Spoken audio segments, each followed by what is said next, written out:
Hey everyone, Tactics here with my Guardian Druid guide for Season 4 of Dragonflight, where in this video I'll be going over everything you need to know about the spec, including the player-voted tier set they're going to be having in this new season, the recommended talent builds I have for both Mythic Plus and Raid content with some variations for each, and a bunch of gear-related stuff as well, including embellishments, consumables, and what you should be buying with your antique bronze bullions. At the same time, I'm also pushing an update to my written guide over on the Method website, so if you want some reference text alongside this video, or you just prefer that medium in general, I'll have that linked down in the description below. Now, let's quickly go over some stuff that hasn't really changed for Guardian going into the new season. The first is tuning stuff, as for tanks at least, this hasn't happened yet as of the release of the patch. If anything does happen in the first few weeks, expect me to update that written guide, but otherwise, Guardian is going to be playing very similarly to how it's played since the 10.1.5 rework. For tier, we're going to be getting our Aberrus set back, which was a boring yet pretty powerful passive increase to the spec with heavy synergy with the Ursoc's Fury talent in Mythic Plus, giving you damage increases to Mangle, Thrash, Raise, and Maul, as well as a boost to Rage generation and your max health. So good offensively and defensively here. And this basically just allows bears to be more aggressive with their Raise and Maul usage over Iron Fur while still gaining a defensive benefit.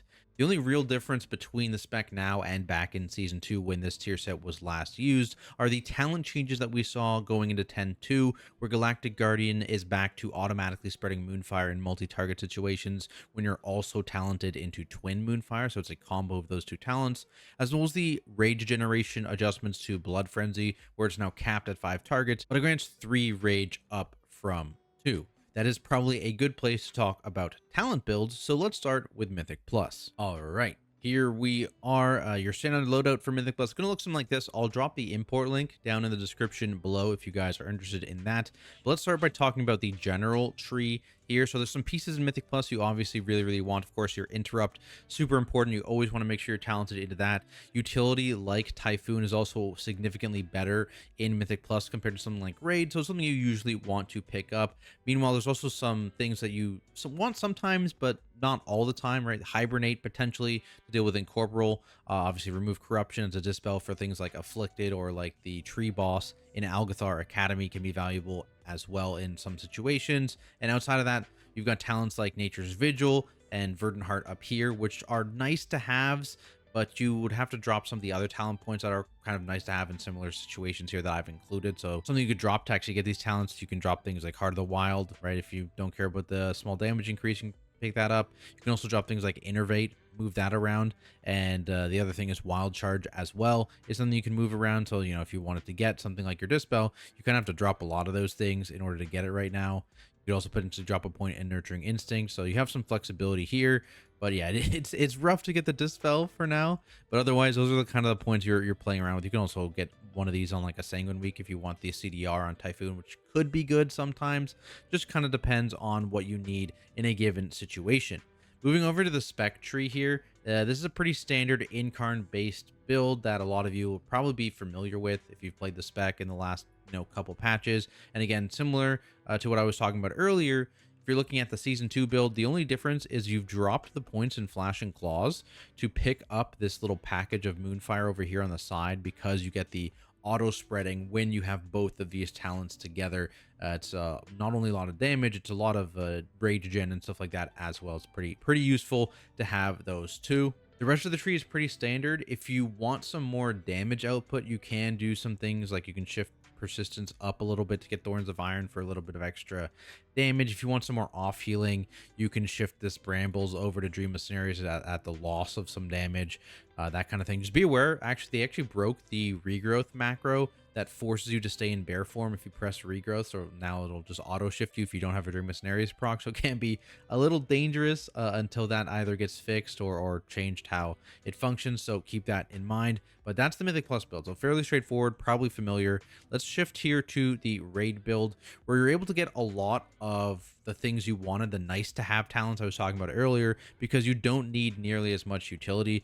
Right, you don't need the Typhoon stuff, you don't necessarily need your kick, And so that lets you pick up, you know, everything down here. Nature's Vigil, you've got Heart of the Wild, you've got Wild Charge, you got Verdant Heart, right? You have literally everything you need here. You pretty much never need to spec your Dispel or Hibernate or anything like that in raids. Maybe if you do want to get Typhoon, you do want to get your kick, you can mess around with those same talents. So you could drop Verdant Heart and get Typhoon or kick, right?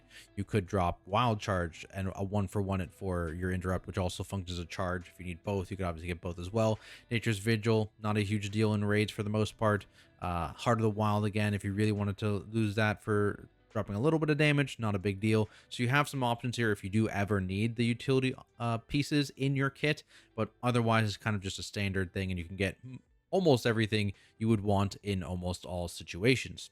For the spec tree, we've leaned a little bit more into that Thorns of Iron based build. So in the middle here, you see we've got Thorns of Iron. We do not have Persistence. And we've also swapped after the Wildfire for Guardian of Elune just to feed into that Iron for duration stuff. And to burst this further, if you don't want Innate Resolve here in the beginning part of the tree, you can actually drop Innate Resolve and get even more Iron for duration here with Ursock's Endurance, and I can boost that even further. So not what I generally recommend just because there's so much value in Innate Resolve, but if you don't actually need the additional healing it provides, that's a perfectly viable option. Moving into the capstone area down here, we've gotten more Moonfire based stuff, right? Moonless Night absolutely pumps in a raid environment. Obviously, you need to take Elune's Favored to get to that, and we've given up the AoE package as well as Ursock's Fury and Twin Moonfire because, of course, for the vast majority of raid fights, you don't care about the auto spreading of Moonfire because there's only one target, and this doesn't auto spread if there's only one target. And you don't necessarily need the defensiveness from the Absorb Shield and Ursock's Fury, so instead we put those points into Flashing Claws. That gives you 2 additional stacks, which gives you 4% additional DR and damage essentially at all times that you can maintain. Thrash, if you do ever need more defensiveness, if you want to get Ursock's Fury, you can swap, leave a point in Flashing Claws there. Similarly, if it's like an AoE situation, you could do a similar thing, like and get Blood Frenzy for even more rage generation. If it's like a fight that has targets that you were consistently able to multi-hit stuff to get this extra rage, you can even do this if you need the tankiness and want to get the extra rage gen, right? But generally, this is going to be, I think, your go-to in raids. With talents out of the way, let's talk a bit about the Guardian Druid rotation, which, as I mentioned earlier, hasn't changed too much since 10.1.5. First, looking at single target, you want to make sure, of course, you are maintaining your dots. So you've got Moonfire and then your Thrash stacks, which again, depending on how many points you've invested in Flashing Claws, is either 3, 4, or 5. Following that, your biggest individual damage hits are going to be from Tooth and Claw procced Mauls, which also, of course, give you that nice damage reduction as well. That's followed by unbuffed Mauls or Iron Fur to make sure that you don't cap out on rage, as that's one of the biggest things you do want to make sure you are avoiding as a Guardian Druid. Not only is it bad for your damage output and defensiveness just in a vacuum, but it also reduces the amount of value you actually gain out of talents like Ursock's Guidance, which gives Incarn CDR based on rage spent. Outside of that, it's a pretty normal priority system. Keep your generators on cooldown, so that's Mangle, Thrash, and Galactic Guardian procced Moonfires, so that you have a rage economy to spend on those Mauls and Iron Furs. Then if you have absolutely nothing else to do, you can press Swipe. That's the big thing to keep in mind. Do not fall into the trap of swiping too much. This ability does very low damage and it doesn't generate you any rage, so really you want to avoid using it whenever possible. If we instead move to AoE, it's a similar idea where you want to maintain your dots, but you want to keep in mind here that once you get above 4 targets, it actually isn't worth it to manually be pressing your Moonfires to maintain that dot on all those targets outside of using those Galactic Guardian procs as your second lowest priority above Swipe. The reason for this is because you actually get a decent amount of uptime from that passive spreading interaction I've been mentioning between Galactic Guardian and Twin Moonfire, so you don't necessarily need to be constantly doing that on your own. When it comes to your spenders, you'll of course want to be shifting to use Raise instead of Maul, since it does more damage when you're at 2 targets or more, and that means it gives more shielding as well from that Ursock's Fury talent. Otherwise, again, it's just the same. Keep your rage generators on CD, and if you have nothing else to do, you can swipe. There's also some min-maxy stuff you can do with your rotation here to get the most value out of the Vicious Cycle talent. I'm not going to get into that in this video, but I do have a full written breakdown of it in my method guide, so check that out if you're interested. Moving on, I wanted to spend some time discussing defensive cooldown usage outside of just doing your rotation correctly, since as a tank, living is always the #1 goal. Starting with the one you're going to be using the most frequently, you've got Barkskin, which is a decent 20% DR for 12 seconds on the extremely short 32-second cooldowns, which can also do a nice little bit of damage thanks to the Brambles talent, so you're going to be wanting to press this one a lot. Rage of the Sleeper is slightly better both offensively and defensively, being a 25% DR that also grants 25% leech, 15% damage done, and then some damage reflecting back to attackers for 10 seconds, though it does have nearly double the CD at 1 minute. Because of how much value this provides both offensively and defensively, you want to be ripping this one as close to on CD as possible, prioritizing it over Barkskin when you have it up. Final DR in your arsenal is going to be Survival Instincts. This is a very short but powerful 50% DR for 6 seconds with the longest CD of the three at just over 2 minutes. You want to be sure you're using these on moments of extremely high damage or just to fill any potential mitigation gaps you may have with your other CDs. Outside of the DRs you have, there's also a big defining Druid CD in Incarnation, which gives you a ton of offensive and defensive benefit for 30 seconds, depending on how many of those Berserk nodes that you picked up in the talent tree.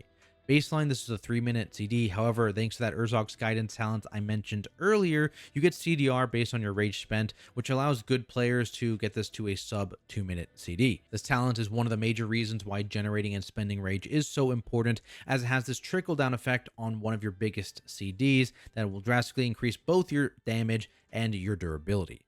Now, that's what you've got available. How do you actually put all of this stuff together? As a note, I am going to be focusing and speaking mainly on Mythic Plus here, as raid boss damage intake is usually extremely predictable and scripted. So let's talk about the stuff that's maybe a bit unscripted. Keys. First, Incarn is your big value CD. You want to use it as much as you possibly can for both damage and defensive value, as I've mentioned. It's also a very long CD, so you want to make sure that if you are popping it, the pack that you're popping it on is going to be alive for the full 30-second durationless. Of course, otherwise you die if you didn't press it. You always want to press in that situation as well, but in general, you want to get value. In terms of combos, Barkskin is often used either alongside Incarn or just before and just after it to help you get established in pulls and get into the flow of spending and generating your rage. For example, if you're running into a group and you're still trying to get it all pulled and together, you don't want to use Incarn just yet because it feels like a bit of a waste. You can pop your Barkskin to help you survive that initial grouping of the entire pull, and then you can chain that into your Incarn once the pack actually starts to grouping up so you can get that value, and that allows you to use Barkskin again either at the end of your Incarn or shortly after it expires, because again, only a 32-second CD, while Incarn lasts for 30 seconds. As mentioned earlier, Rage of the Sleeper is your second biggest value button here, so it's another button you want to press as much as you can. The one thing you want to avoid, though, is having it up at the same time as Barkskin. You really don't want to overlap those two. You want to spread them out for the most possible coverage, so you'll usually opt to use Rage of the Sleeper if both are available, just because that is the, again, more value button. But again, on something like grouping a pack, that's a perfect spot to use Barkskin because it's lower value, it'll be back by the end, and Brambles actually does help you get some threat as well. Now, on top of all these active effects that we've talked about, you also have a passive line of defense you gain from just doing your rotation correctly, which works against all forms of damage, including magic and bleeds, something that I hear a lot of Guardian Druids worried about. You've got small DRs from Tooth and Claw, as well as Rend and Tear, that add up together. It's again multiplicatively since they're DRs, but they still do combine. And you've also got a decent sized Absorb Shield since you're constantly refreshing Urzok's Fury with using races and mauls. So in general, you should always have at least some small amount of mitigation available. Not mentioned yet is the active mitigation button for Guardian Druids in Ironfur, which has been losing value a bit as the expansion goes on, as it's easier and easier for Guardians to actually hit that armor cap with less stacks of this ability due to increased agility scaling. A good rule of thumb is to try and maintain 1 to 2 stacks of this ability as long as you're actively taking physical damage specifically. And outside of that, the only time you want to go higher is if you would otherwise cap on rage and you need a way to spend that rage that is off your regular GCD in order to continue fueling things like that Urzok's Guidance, Incarnation CDR I've been mentioning, as well as After the Wildfire off healing. If you're maintaining the suggested stack count, all your other rage should be spent into Maul and Single Target or Raise and AoE, which on top of doing the damage that those abilities do, also has that defensive benefit of fueling Urzok's Fury Absorb Shield, which when combined with Ironfur, make you significantly tankier than just spamming Ironfur would otherwise. Sustainabilities are also a big part of the Guardian Druid defensive kit, with the main self-healing tool being Frenzied Regen, which gets pretty juiced up from that innate resolve talent I mentioned earlier, which gives you 2 charges and causes the heal to increase based on missing health, so it kind of gives you more healing when you need it the most. If you're looking for an off GCD heal, Renewal in the class tree is a very nice 30% HP heal on a 1.5 minute CD, so it's basically just an extra health pot you have to play around with, and you can weave it in whenever you need it. Shifting gears from defensive abilities to stats, I want to preface this by saying that in the vast majority of situations, eye level is going to be king, since gains in agility, stamina, and armor often overcome any potential differences in secondary stats, with the exception of jewelry or trinkets, which lack 2 of those stats. In general, if you feel like you're less tanky than another Guardian player you know or a streamer, often the difference here is rotational and with your defensive play, not in your actual stat priority. With that out of the way, let's start with a quick rundown of what each stat actually does for Guardian Druids. Agility is your big one, as it increases the effectiveness of all of your attack power scaling abilities, including increasing the amount of armor an individual stack of Iron Fur gives. It also gives a relatively small amount of dodge. In addition to that, not a huge deal, but overall still, this is the best stat you can get as a Guardian. Haste is your next best stat, not only power-wise, but it also just makes the spec feel a lot better to play because it reduces your global cooldown by a bunch. It also reduces the cooldown of your main generators in Mingle and Thrash, and then finally, it reduces the cooldown of your main self-healing tool in Frenzied Regen. So a lot of offensive and defensive and rage generation synergies here with this stat. Lets you press your buttons more often, which just always is a good thing. Versatility is the easiest to understand. It's just a flat boost to your damage, healing, and damage reduction, which notably does actually increase the output of external damage sources, such as cantrip items and trinkets, which there are quite a few of in this patch. Crit, again, pretty straightforward. Damage output, it just gives a chance for things to do more damage, and just like Verse, it also increases the output of those same external damage sources, which, again, these are pretty significant damage increases for tanks because of how many of them are available in Season 4. On top of that, Guardian actually has a additional thing with crit where it converts it into dodge rating, and you can actually get some real defensive value here in Season 4 with the amount of crit you can actually get, since it's the end of expansion. So you actually get quite a high amount of dodge. Finally, we have Mastery, which is just a passive increase to your health pool, healing received, and attack power. Despite that attack power scaling here, this is definitely the worst offensive stat available to Guardian Druids, but it's quite good defensively and probably a stat you want at least a bit of to round everything out. In general, I always recommend you sim yourself to see what gear is best when comparing pieces of a similar item level, but if you want a general priority system here, I would recommend going Haste as your highest priority, followed by either Versatility or Crit, where Verse is the more defensive option and Crit is the more offensive option, and then after that, you'd round it all out with Mastery. Now that we've talked about stats, let's talk about gearing, which is a little different in Season 4, as you'll be able to acquire antique bronze bullions every week, allowing you to purchase powerful raid gear from a vendor whenever you obtain 2 of them. These are not capped, so you'll actually be able to buy quite a few pieces throughout this season. However, there's still definitely going to be a priority system in the order you should buy things, and keep in mind the raids do rotate, so you can get some of these pieces of loot as drops, and if that ever does happen, you can just move on and buy another item. Your first priority is, of course, going to be a weapon. There are 2 really competitive choices here for Guardian Druids. That's Jaroon from Rashok in Aberrus, and the other one is Rashawn from Farok in Emirdrasil. That's not confusing at all.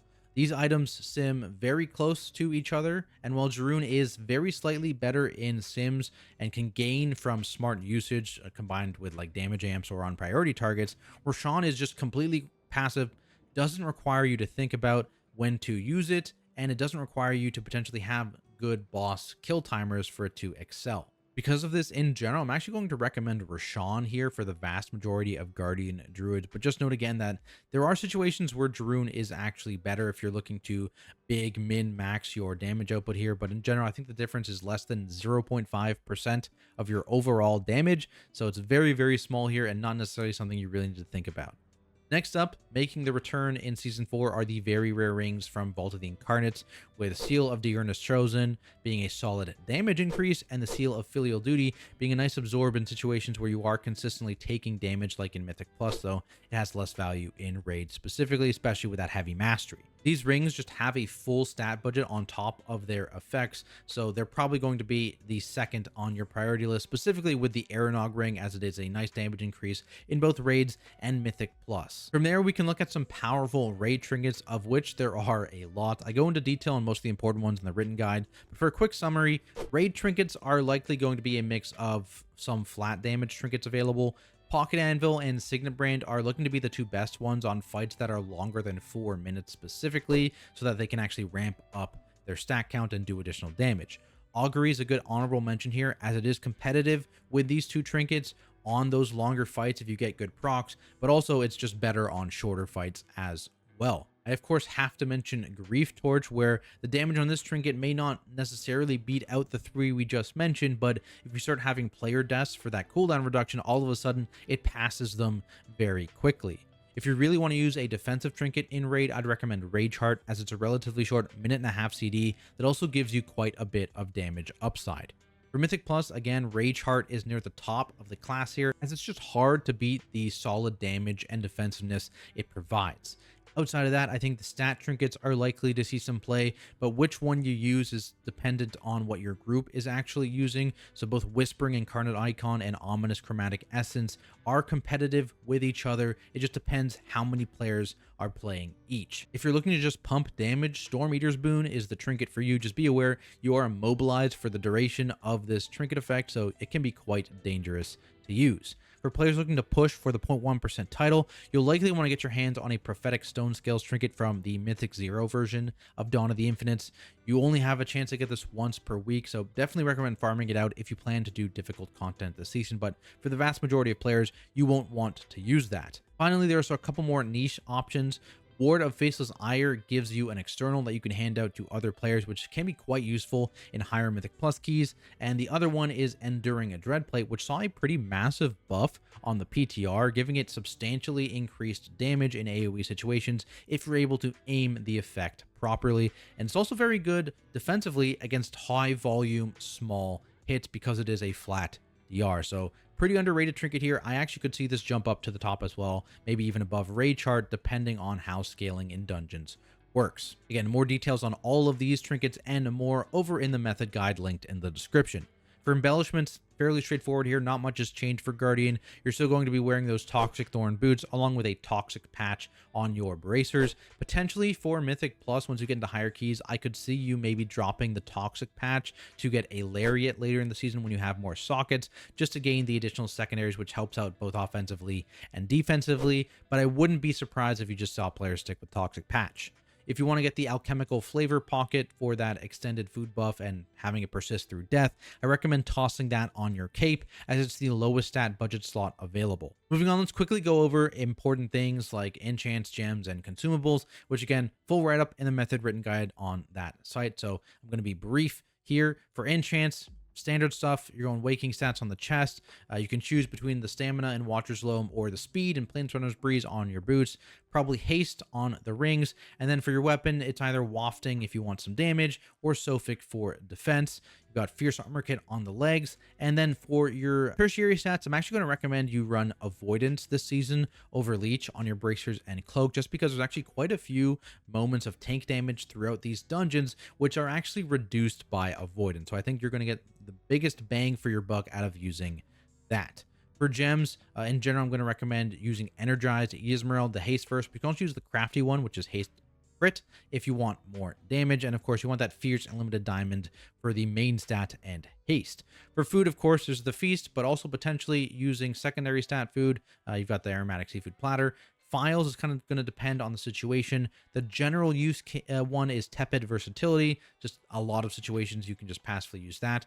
On Fortified Weeks in keys, a lot of people are using File Eye in the Storm for the extra primary stat it gives, and you'll be able to maintain the 5 stacks at a pretty high uptime outside of bosses. And otherwise, if you're looking for damage, the Corrupting Rage Flask obviously has that downside, but it is a ton of crit and will give you a ton of damage if you want that specifically. For potions, I recommend using the Elemental Potion of Power just for the primary stats, or Shocking Disclosure on mass AoE, but if it's not very, very high AoE, The elemental potion is just better. Healing, I do actually recommend using the new toxic pot that came in 10.2 with the Withering Dreams potion. It's just the most HP you can get from a potion, and the downside is actually not too bad. And then on your weapon, you're going to want to be putting a Howling Rune. But that is it for my Season 4 Guardian Druid guide, guys. Hopefully this helped you as a bear player, and if it did, be sure to leave a like and subscribe for more content like it, including tank, hero, talent reviews, and guides going into the War Within. As always, thank you to all my amazing Patreon supporters for making content like this possible, and I'll see everyone in the next video.